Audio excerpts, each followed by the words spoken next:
Hello again, it's Jess or JashiiCorrin, and today we're going to be having a look at how I'm setting up the back end of my new Scribbles That Matter. In my video from last weekend, I took you through how I was setting up the front end, which included my future log, my goals, savings tracker, and my period and intimacy trackers. While the front end was mainly focused on the personal aspects of my life, the back end is all about my schoolwork. Before we jump in, any of the equipment that I used to set up these spreads will be linked in the description box below.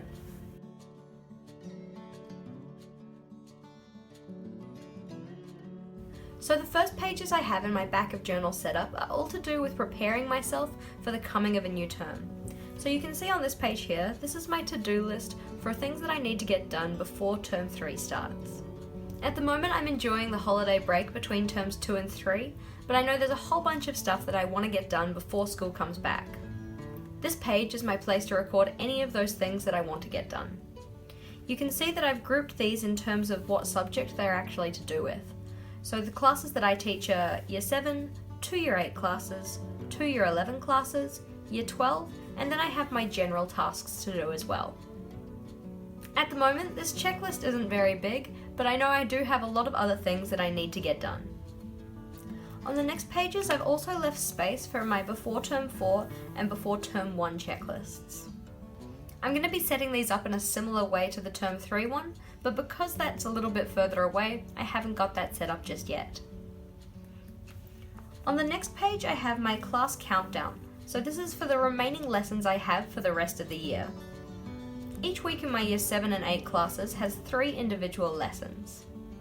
So you can see here that each row is a week, and these are divided into 3 individual lessons for each of those classes. Anywhere that I've grayed out is a date that I know in advance I'm not actually going to see them for that lesson. So for these ones here on week 6 of term 3, these are all to do with our Founders Weekend, where the students and staff don't come into school.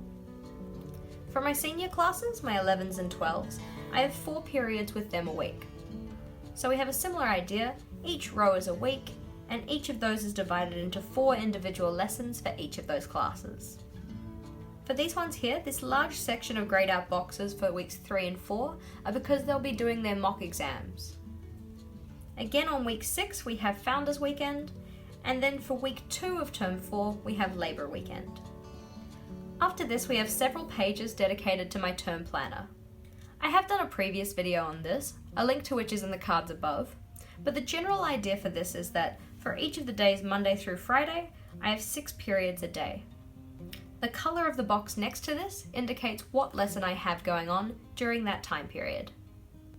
The blank space next to this is where I can write down a reminder of what that lesson is going to be about. Once I've sorted out the materials for that class, I can put an individual line through the box, and then when the lesson is finished, I can put another line to make a cross. In my term planner video, I didn't actually give you guys the opportunity to see how I draw this up, so I figured I'd include that here. To do all of the ruled lines, I used my Faber-Castell Pitt Artist Pen in the size F, while the numbers and letters were using the S size instead.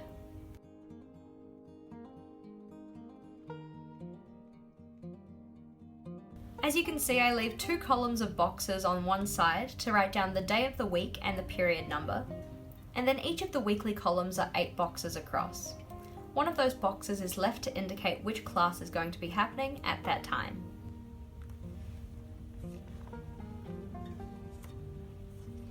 Because there are some dates I know ahead of time that the students won't be here, I do have some days which are already grayed out.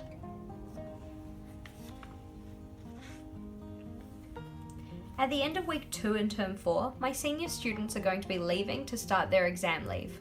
So you'll see from there on out, I don't have any green, light blue or purple boxes to indicate the lessons for those subjects.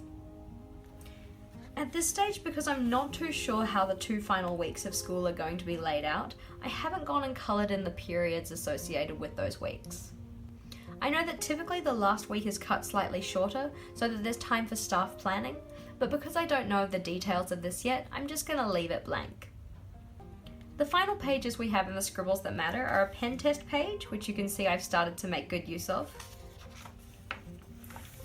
and also a mindfulness page. The text here says, flip through this journal from the first page to the last. See all the scribbles? A mirror of your past. What have you learned? How have you grown? Reflect and ponder when you are alone. Obviously I haven't filled this page in yet because I'm only just starting out in my STM. But I am really excited to get to the end of the year and be able to fill this in and see all of the different pages that I've made in here.